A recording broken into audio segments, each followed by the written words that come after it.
किसान अंदोलन ते केंद्रीय खेतीबाड़ी मंत्री शिवराज सिंह चौहान का बड़ा बयान गया। सुप्रीम कोर्ट के निर्देशों की करांगे पालना कि सुप्रीम कोर्ट ही हुण कढेगा कोई राह। खनौरी मोर्चे के सवाल के उत्ते केंद्र ने दिता हरियाणा के नतीजों का हवाला। केंद्रीय मंत्री अश्वनी वैष्णव बोले हरियाणा दे विच मिल चुकिया है किसानों का फीडबैक। न्यूज़ 18 ते गुरनाम सिंह चडूनी का बड़ा बयान। किसान जथेबंदियों के वख-वख होने की वजह कारण केंद्र नहीं दे रहा ध्यान। एसकेएम नूं दो फाड़ करन दे विच भी कहा डल्लेवाल दा सी हथ। डल्लेवाल नूं मनाउण दीआं कोशिशां लगातार जारी। पंजाब सरकार दे अफसरां ने मुड़ कीती मैडिकल ट्रीटमेंट लैण दी अपील। कल सुप्रीम कोर्ट दे विच होनी है मामले दी अहम सुणवाई। नवे साल ते केंद्रीय कैबिनेट दे वल्लों किसानां नूं वड्डी राहत। 1350 दे पुराने रेट दे उत्ते ही मिलदी रहेगी डीएपी। पीएम फसल बीमा योजना दा भी वधाया गया फंड।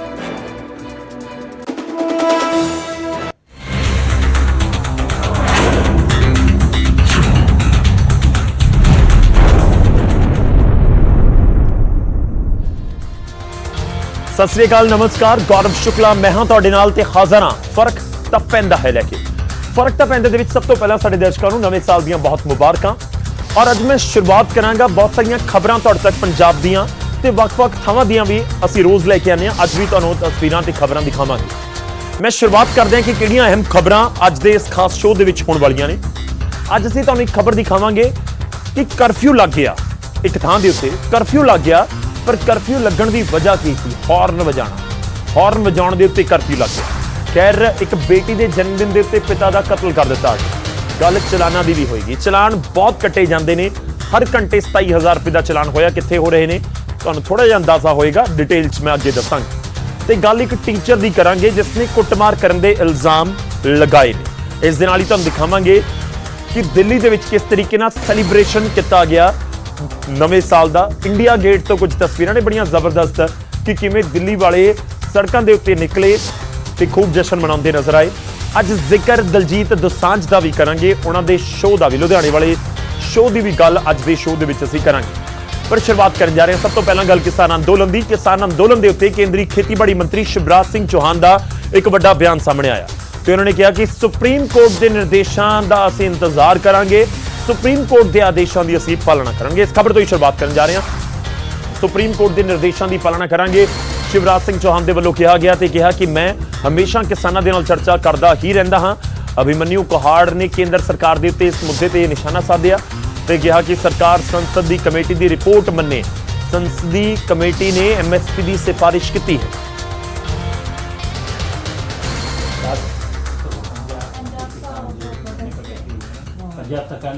सुप्रीम कोर्ट जैसा निर्देश दे रहे हैं उसके हिसाब से कार्रवाई हो। कोई बातचीत करने का कोई प्लान है सर उनको, उनके साथ, ताकि आगे बढ़े? अभी तो सुप्रीम कोर्ट देख रहा है। सुप्रीम कोर्ट के जो निर्देश होंगे उनका पालन किया जाएगा।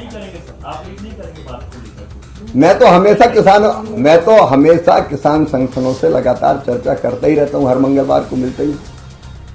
हम तमाम संवैधानिक संस्थाओं का सत्कार करते हैं, सम्मान करते हैं। सरदार जगजीत सिंह डल्लेवाल जी जिस दिन बेहोश हो गए थे, हालत बहुत नाजुक हो गई थी। उस दिन भी उन्होंने कहा कि इतनी नाजुक हालत में भी मैं माननीय सुप्रीम कोर्ट से वीडियो कॉन्फ्रेंसिंग के माध्यम से जुड़ूंगा मैं। तो कहने का मतलब ये है कि हम सभी संवैधानिक संस्थाओं का सम्मान करते हैं, लेकिन साथ में हम ये भी उम्मीद करते हैं कि हमारी मांगे हैं वो जल्द से जल्द पूरी करी जाए। देखो, मुझे लगता है कि संसद की भी डायरेक्शन माननी चाहिए। पीछे देख रहे हो भाई, संसद की डायरेक्शन भी माननी चाहिए माननीय केंद्र सरकार को, क्योंकि केंद्र सरकार माननीय संसद से तो ऊपर है नहीं। जब संसद की कमेटी ने ये कह दिया कि एमएसपी गारंटी कानून होना चाहिए, जब सुप्रीम कोर्ट, माननीय सुप्रीम कोर्ट की कमेटी ने इंटरिम रिपोर्ट में कह दिया कि एमएसपी गारंटी होनी चाहिए, तो अच्छी बात है वो माननीय सुप्रीम कोर्ट की कमेटी की रिकमेंडेशन को माने, संसद की कमेटी की रिकमेंडेशन को माने। एक बात आने दीजिए, जब बात आ जाएगी उसके बाद हम आपके सामने बात रखेंगे। फिर संकेत साफ ने कि फिलहाल कोई गलबात का राह नजर नहीं आ रहा कि केंद्र की सरकार या नुमाइंदे आके कोई गलबात करन खनौरी बॉर्डर के उत्ते डल्लेवाल या सरवण सिंह पंधेर के नाल। खैर इस सब के विचाले एक होर बयान आया, वो भी तुहानूं सुणाने आ। खनौरी और शंभू बॉर्डर के उत्ते किसान अंदोलन नूं लैके सवाल किया गया केंद्रीय मंत्री अश्वनी वैष्णव।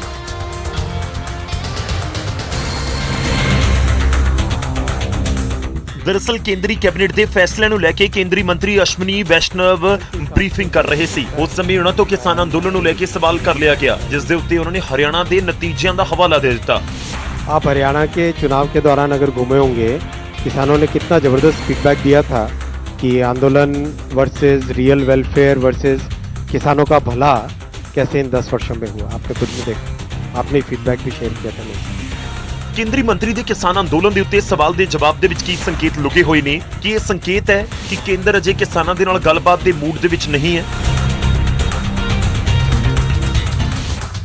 ਖੈਰ, ਜਦੋਂ ਨਵੇਂ ਸਾਲ ਦੇ ਮੌਕੇ ਦੇ ਉੱਤੇ ਕਿਸਾਨੀ ਅੰਦੋਲਨ ਦੀ ਚਰਚਾ ਹੋਵੇ ਤੇ ਇਸ ਵਿਚਾਲੇ ਕੇਂਦਰ ਦੇ ਦੋ ਵੱਡੇ ਮੰਤਰੀਆਂ ਦੇ ਬਿਆਨ ਸਾਹਮਣੇ ਆਉਣ ਤੇ ਉਹਨਾਂ ਦੀ ਗੱਲਾਂ ਦੇ ਵਿੱਚ ਸੰਕੇਤ ਸਾਫ਼ ਹੋਣ ਕਿ ਫਿਲਹਾਲ ਕੋਈ ਗੱਲਬਾਤ ਦਾ ਰਾਹ ਨਜ਼ਰ ਨਹੀਂ ਆ ਰਿਹਾ, ਫਿਰ ਫਰਕ ਤਾਂ ਪੈਂਦਾ ਉਹਨਾਂ ਨੂੰ ਜੋ ਲਗਾਤਾਰ ਧਰਨਾ ਪ੍ਰਦਰਸ਼ਨ ਕਰ ਰਹੇ ਨੇ, ਚਾਹੇ ਡੱਲੇਵਾਲ ਨੇ ਚਾਹੇ ਉਹਨਾਂ ਦੇ ਸਾਥੀ। ਉਧਰ ਡੱਲੇਵਾਲ ਨੂੰ ਮਨਾਉਣ ਦੀਆਂ ਕੋਸ਼ਿਸ਼ਾਂ ਵੀ ਲਗਾਤਾਰ ਜਾਰੀ ਨੇ। ਪੁਲਿਸ ਦੇ ਵੱਡੇ ਅਫਸਰਾਂ ਦੇ ਵੱਲੋਂ ਕਿਸਾਨਾਂ ਦੇ ਨਾਲ ਮੀਟਿੰਗ ਕੀਤੀ ਗਈ। ਡੱਲੇਵਾਲ ਨੂੰ ਮੈਡੀਕਲ ਟ੍ਰੀਟਮੈਂਟ ਲੈਣ ਦੀ ਅਪੀਲ ਲਗਾਤਾਰ ਕੀਤੀ ਜਾ ਰਹੀ ਤੇ ਕਿਹਾ ਗਿਆ ਕਿ ਤੁਸੀਂ ਮੈਡੀਕਲ ਟ੍ਰੀਟਮੈਂਟ ਲੈਣਾ ਸ਼ੁਰੂ ਕਰ ਦਿਓ। ਉਧਰ ਪੁਲਿਸ ਦੇ ਅਧਿਕਾਰੀ ਜਦੋਂ ਮੀਟਿੰਗ ਤੋਂ ਬਾਅਦ ਬਾਹਰ ਆਏ ਤਾਂ ਉਹਨਾਂ ਨੇ ਕਿਹਾ ਕਿ ਚੰਗੇ ਮਾਹੌਲ ਦੇ ਵਿੱਚ ਗੱਲਬਾਤ ਅੱਗੇ ਤੁਰ ਰਹੀ ਹੈ, ਅਸੀਂ ਮੀਟਿੰਗਾਂ ਨਹੀਂ ਮਸਲੇ ਦਾ ਹੱਲ ਚਾਹੁੰਦੇ।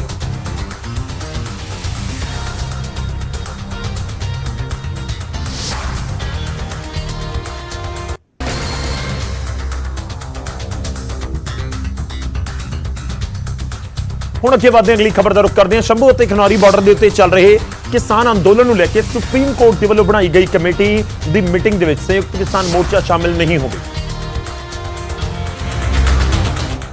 ਹਾਲਾਂਕਿ ਪਹਿਲਾਂ ਦਾਅਵਾ ਕੀਤਾ ਗਿਆ ਸੀ ਕਿ ਸੰਯੁਕਤ ਕਿਸਾਨ ਮੋਰਚੇ ਦੇ ਆਗੂ ਇਸ ਮੀਟਿੰਗ ਦੇ ਵਿੱਚ ਸ਼ਾਮਿਲ ਹੋਣਗੇ। ਬੈਠਕ ਦੇ ਵਿੱਚ ਸ਼ਾਮਿਲ ਨਾ ਹੋਣ ਦੇ ਪਿੱਛੇ ਐਸਕੇਐਮ ਦੀ ਦਲੀਲ ਹੈ ਕਿ ਬੈਠਕ ਦੇ ਵਿੱਚ ਸ਼ੰਭੂ ਅਤੇ ਖਨੌਰੀ ਦੇ ਰਾਹ ਖੋਲ੍ਹਣ ਨੂੰ ਲੈ ਕੇ ਗੱਲਬਾਤ ਹੋਣੀ ਹੈ, ਜਿਸ ਦੇ ਨਾਲ ਉਹਨਾਂ ਦਾ ਕੋਈ ਲੈਣਾ ਦੇਣਾ ਨਹੀਂ ਹੈ, ਇਸ ਲਈ ਉਹ ਬੈਠਕ ਦੇ ਵਿੱਚ ਸ਼ਾਮਿਲ ਨਹੀਂ ਹੋਣਗੇ। ਸਰਕਾਰ ਨੂੰ ਕੋਈ ਆਦੇਸ਼ ਹੀ ਨਹੀਂ ਹੈਗਾ। ਸਰਕਾਰ ਨੂੰ ਆਦੇਸ਼ ਦੇਵੇ ਤਾਂ ਕੋਰਟ ਮਾਨਯੋਗ ਕੋਰਟ ਆ। ਸਰਕਾਰ ਨੂੰ ਕਹੇ ਵੀ ਇਹਨਾਂ ਦੀਆਂ ਮੰਗਾਂ ਮੰਨੋ ਤੇ ਇਹਨਾਂ ਦੇ ਜਿਹੜੇ ਰਸਤੇ ਤੁਸੀਂ ਰੋਕੇ ਹੋਏ ਆ ਰਸਤੇ ਖੋਲੋ। ਜੇ ਰਸਤੇ ਰੋਕਣਗੇ ਫਿਰ ਸਾਡੇ ਨਾਲ ਗੱਲ ਕਰ। ਕਾਬਲੇ ਗੌਰ ਹੈ ਕਿ ਸ਼ੰਭੂ ਅਤੇ ਖਨੌਰੀ ਬਾਰਡਰ ਦੇ ਉੱਤੇ ਮੋਰਚਾ ਪਾਉਣ ਵਾਲੇ ਕਿਸਾਨਾਂ ਦੇ ਨਾਲ ਗੱਲਬਾਤ ਦੇ ਲਈ ਬਣਾਈ ਗਈ ਸੁਪਰੀਮ ਕੋਰਟ ਦੀ ਕਮੇਟੀ ਦੀ ਬੈਠਕ 3 ਜਨਵਰੀ ਨੂੰ ਪੰਚਕੂਲਾ ਦੇ ਵਿੱਚ ਹੋਣੀ ਹੈ। ਕਮੇਟੀ ਦੇ ਵੱਲੋਂ ਸੁਪਰੀਮ ਕੋਰਟ ਦੇ ਵਿੱਚ ਦਸੰਬਰ ਦੇ ਵਿੱਚ ਆਪਣੀ ਅੰਤਿਮ ਰਿਪੋਰਟ ਸੌਂਪੀ ਗਈ ਸੀ, ਜਿਸ ਦੇ ਵਿੱਚ ਕਿਹਾ ਗਿਆ ਸੀ ਕਿ ਅੰਦੋਲਨ ਕਰਨ ਵਾਲੇ ਕਿਸਾਨ ਗੱਲਬਾਤ ਦੇ ਲਈ ਨਹੀਂ ਆ ਰਹੇ।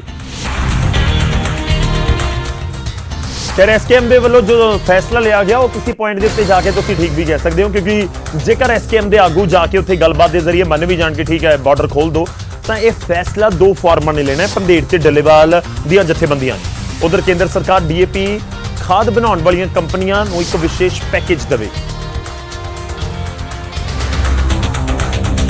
ਖਾਦ ਬਣਾਉਣ ਵਾਲੀ ਕੰਪਨੀਆਂ ਨੂੰ ਵਨ ਟਾਈਮ 3850 ਕਰੋੜ ਰੁਪਏ ਦਾ ਪੈਕੇਜ ਦਿੱਤਾ ਗਿਆ ਹੈ, ਜਿਸ ਦੇ ਨਾਲ ਕਿਸਾਨਾਂ ਨੂੰ ਫਾਇਦਾ ਇਹ ਹੋਵੇਗਾ ਕਿ ਉਹਨਾਂ ਨੂੰ ਪਿਛਲੇ ਸਾਲ ਦੀ ਤਰ੍ਹਾਂ ਇਸ ਸਾਲ ਵੀ 1350 ਰੁਪਏ ਦੇ ਵਿੱਚ ਡੀਏਪੀ ਦਾ ਗੱਟਾ मिलेगा।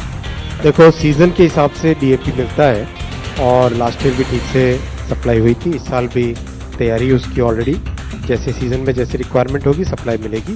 और इसमें मैंने आपको जैसा पहले एक और मित्र ने जो पूछा था, साथी ने, अप टू 3850 करोड़ रुपीस की सब्सिडी आज के कैबिनेट में अप्रूव हुई। केंद्रीय मंत्री ने यह भरोसा भी दिता कि किसानों को डीएपी खाद बिना किसी परेशानी के मिलती रहेगी। किसानों की जो फर्टिलाइजर मंगाई थी वो कंपनियों को दी गई थी, तो इनके रेट कई बार बढ़ते हैं, लेकिन बढ़ते रेट का भार किसान के ऊपर ना पड़े, इसलिए सरकार बजट में प्रावधान करती है।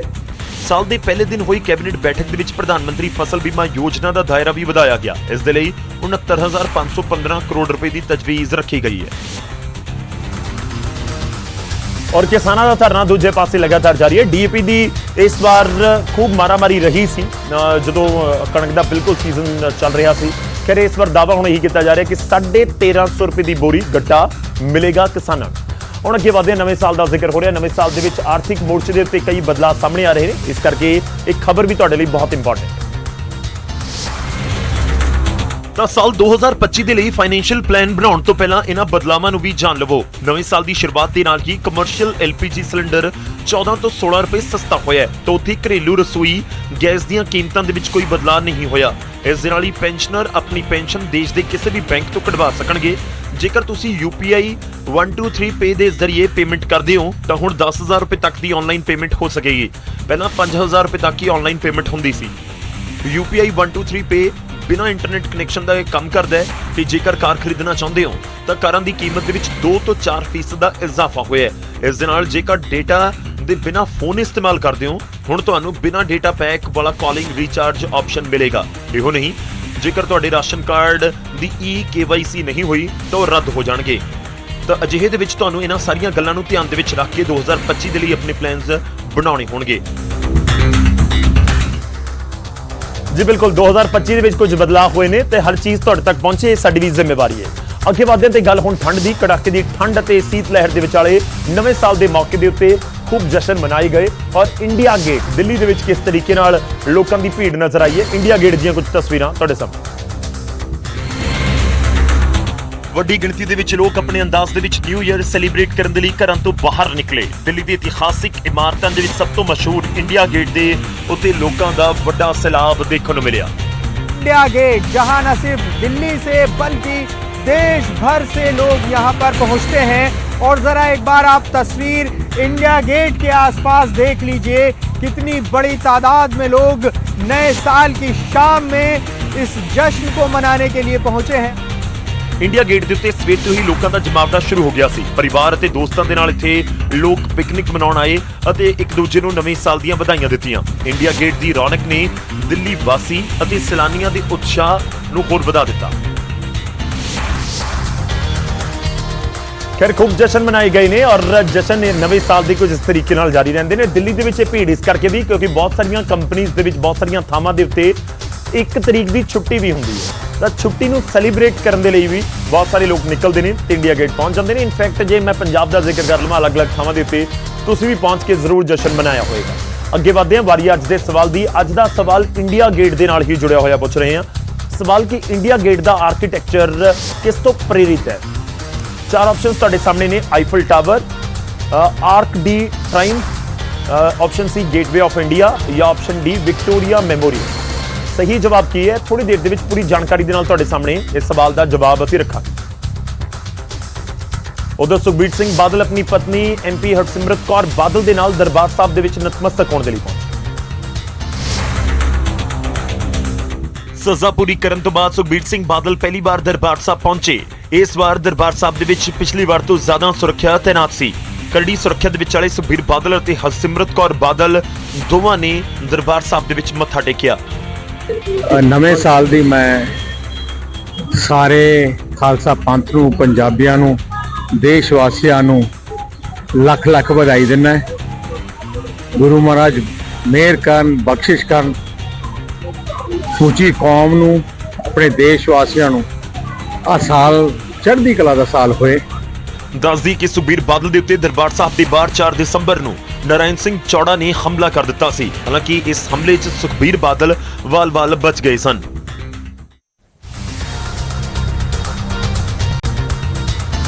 ਖੈਰ ਨਵੇਂ ਸਾਲ ਦਾ ਅਸੀਂ ਜ਼ਿਕਰ ਕਰ ਰਹੇ ਹਾਂ। ਨਵੇਂ ਸਾਲ ਦੇ ਪਹਿਲੇ ਦਿਨ ਤਕਰੀਬਨ 3 ਲੱਖ ਸ਼ਰਧਾਲੂ ਦਰਬਾਰ ਸਾਹਿਬ ਦੇ ਵਿੱਚ ਮੱਥਾ ਟੇਕਣ ਦੇ ਲਈ ਵੀ ਪਹੁੰਚੇ।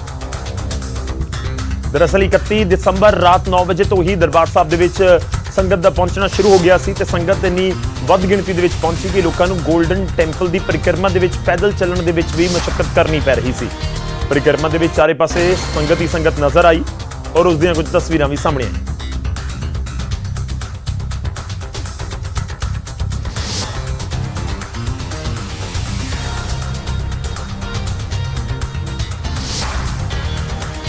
ਹੁਣ ਅਯੋਧਿਆ ਲੈ ਕੇ ਚੱਲਦੇ ਹਾਂ ਤੁਹਾਨੂੰ। ਰਾਮਨਗਰੀ ਅਯੋਧਿਆ ਦੇ ਵਿੱਚ ਵੀ ਨਵੇਂ ਸਾਲ ਦਾ ਜਸ਼ਨ ਸ਼ਰਧਾ ਤੇ ਭਗਤੀ ਭਾਵ ਦੇ ਨਾਲ ਮਨਾਇਆ ਗਿਆ। ਵੱਡੀ ਗਿਣਤੀ ਦੇ ਵਿੱਚ ਸ਼ਰਧਾਲੂਆਂ ਨੇ ਨਵੇਂ ਸਾਲ ਦੀ ਸ਼ੁਰੂਆਤ ਰਾਮਲਲਾ ਦੇ ਆਸ਼ੀਰਵਾਦ, ਉਹਨਾਂ ਦੇ ਦਰਸ਼ਨ ਦੇ ਨਾਲ ਕੀਤੀ। ਸਰਯੂ ਤਟ ਦੇ ਉੱਤੇ ਤੇ ਰਾਮਲਲਾ ਦੇ ਦਰਬਾਰ ਤੱਕ ਪੂਰਾ ਵਾਤਾਵਰਣ ਅਯੋਧਿਆ ਦੇ ਵਿੱਚ ਜੈ ਸ਼੍ਰੀ ਰਾਮ ਦੇ ਨਾਲ ਗੂੰਜ ਰਿਹਾ ਸੀ।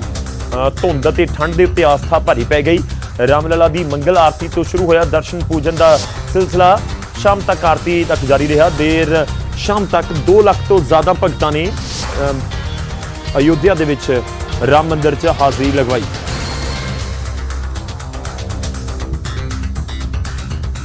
ਉਧਰ ਨਵੇਂ ਸਾਲ ਦੀ ਧੂਮ ਨੇ 31 ਦਸੰਬਰ ਨੂੰ ਕੁਇਕ ਕਾਮਰਸ ਪਲੇਟਫਾਰਮ ਨੂੰ 2024 ਦਾ ਸਭ ਤੋਂ ਬਿਜ਼ੀ ਦਿਨ ਵੀ ਬਣਾ ਦਿੱਤਾ।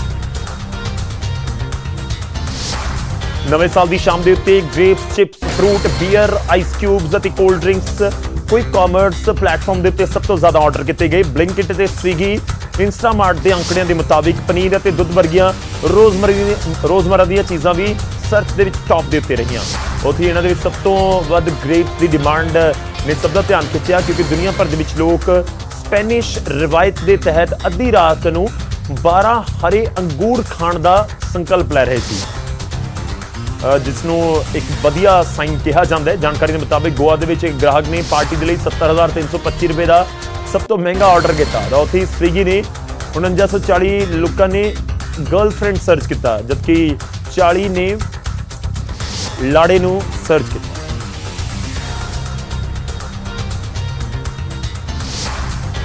ਹੁਣ ਅਗਲੀ ਖਬਰ ਦਾ ਰੁਖ ਕਰਦੇ ਹਾਂ। ਰਣਜੀਤ ਸਿੰਘ ਢੱਡਰੀਆਂ ਵਾਲੇ ਨੇ ਆਪਣੇ ਉੱਤੇ ਲੱਗੇ ਇਲਜ਼ਾਮਾਂ ਦੇ ਉੱਤੇ ਇੱਕ ਨਵਾਂ ਬਿਆਨ ਜਾਰੀ ਕੀਤਾ।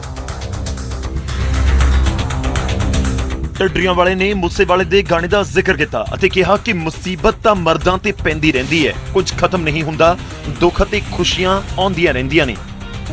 ਉਹ ਮੁੰਡਾ ਗਾਉਂਦਾ ਹੁੰਦਾ ਸੀ ਨਾ, ਸ਼ਾਨ ਸੀ ਪੰਜਾਬ ਦੀ, ਵੀ ਮੁਸੀਬਤ ਤਾਂ ਮਰਦਾਂ ਤੇ ਪੈਂਦੀ ਰਹਿੰਦੀ ਹੈ, ਦਬੀ ਨਾ ਤੂੰ ਦੁਨੀਆ ਸਵਾਦ ਲੈਂਦੀ।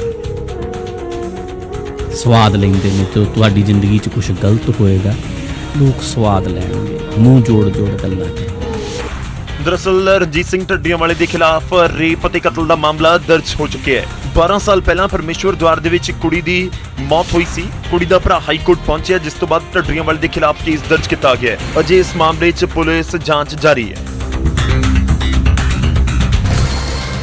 ਹੁਣ ਅੱਗੇ ਵਧਦੇ ਹਾਂ ਤੇ ਗੱਲ ਇਤਿਹਾਸ ਦੀ। 1 ਜਨਵਰੀ ਦਾ ਇਤਿਹਾਸ ਕੀ ਕੁਝ ਕਹਿੰਦਾ ਉਹ ਤੁਹਾਨੂੰ ਦੱਸਾਂਗੇ। 1 ਜਨਵਰੀ ਦਾ ਇਤਿਹਾਸ ਜੁੜਿਆ ਹੋਇਆ ਟੀਵੀ ਰੇਡੀਓ ਦੇ ਉੱਤੇ ਸਿਗਰਟ ਦੀ ਐਡ ਦੇ ਉੱਤੇ ਬੈਨ ਲੱਗ ਗਿਆ ਸੀ ਕਿ ਤੁਸੀਂ ਸਿਗਰਟ ਦੀ ਐਡ ਟੀਵੀ ਰੇਡੀਓ ਦੇ ਉੱਤੇ ਨਹੀਂ ਦਿਖਾ ਸਕਦੇ। ਪਹਿਲਾਂ ਆਉਂਦੀ 1 ਜਨਵਰੀ 1971 ਨੂੰ ਸਰਕਾਰ ਨੇ ਟੀਵੀ ਅਤੇ ਰੇਡੀਓ ਦੇ ਉੱਤੇ ਸਿਗਰਟ ਦੀਆਂ ਜਿਹੜੀਆਂ ਐਡਸ ਨੇ, ਇਸ਼ਤਿਹਾਰ ਨੇ, ਉਹਨਾਂ ਦੇ ਉੱਤੇ ਬੈਨ ਲਗਾ ਦਿੱਤਾ। ਇਹ ਫੈਸਲਾ ਲੋਕਾਂ ਦੀ ਜਿਹੜੀ ਸਮੋਕਿੰਗ ਦੀ ਆਦਤ ਸੀ ਉਸ ਦੇ ਨਾਲ ਹੋਣ ਵਾਲੀਆਂ ਬਿਮਾਰੀਆਂ ਜਿਵੇਂ ਕਿ ਕੈਂਸਰ ਅਤੇ ਦਿਲ ਦੀ ਸਮੱਸਿਆਵਾਂ ਦੇ ਤੋਂ ਬਚਾਉਣ ਦੇ ਲਈ ਇਹ ਫੈਸਲਾ ਲਿਆ ਗਿਆ। ਇਸ ਤੋਂ ਬਾਅਦ 2003 ਦੇ ਵਿੱਚ ਇੱਕ ਕਾਨੂੰਨ ਬਣਾ ਦਿੱਤਾ ਗਿਆ, ਜਿਸ ਦੇ ਨਾਲ ਤੰਬਾਕੂ ਦੇ ਸਾਰੇ ਇਸ਼ਤਿਹਾਰਾਂ ਦੇ ਉੱਤੇ ਪੂਰੀ ਤਰ੍ਹਾਂ ਦੇ ਨਾਲ ਰੋਕ ਲਗਾ ਦਿੱਤੀ ਗਈ। 2011 ਤੋਂ ਫਿਲਮਾਂ ਤੇ ਟੀਵੀ ਸ਼ੋਜ਼ ਦੇ ਵਿੱਚ ਸਿਗਰਟ ਦੇ ਜਿਹੜੇ ਵੀ ਸੀਨ ਫਿਲਮਾਏ ਜਾਂਦੇ ਸੀ, ਉਸ ਦੇ ਨਾਲ ਚੇਤਾਵਨੀ ਦਿਖਾਉਣਾ ਸ਼ੁਰੂ ਕਰ ਦਿੱਤਾ ਗਿਆ, ਜ਼ਰੂਰੀ ਕਰ ਦਿੱਤਾ ਗਿਆ। ਤੁਸੀਂ ਦੇਖਿਆ ਹੋਵੇਗਾ ਸਮੋਕਿੰਗ ਇਜ਼ ਇੰਜਰੀਅਸ ਟੂ ਹੈਲਥ, ਇਸ ਤਰੀਕੇ ਨਾਲ ਲਿਖਿਆ ਹੁੰਦਾ ਜਦੋਂ ਤੁਸੀਂ ਕਿਸੇ ਫਿਲਮ ਦੇ ਵਿੱਚ ਜਾਂ ਦ੍ਰਿਸ਼ ਦੇਖਦੇ ਹੋ। ਇੱਕ ਕਦਮ ਲੋਕਾਂ ਨੂੰ ਤੰਬਾਕੂ ਤੋਂ ਦੂਰ ਰੱਖਣ ਤੇ ਉਹਨਾਂ ਦੀ ਸਿਹਤ ਸੁਧਾਰਨ ਦੇ ਲਈ ਚੁੱਕਿਆ ਗਿਆ।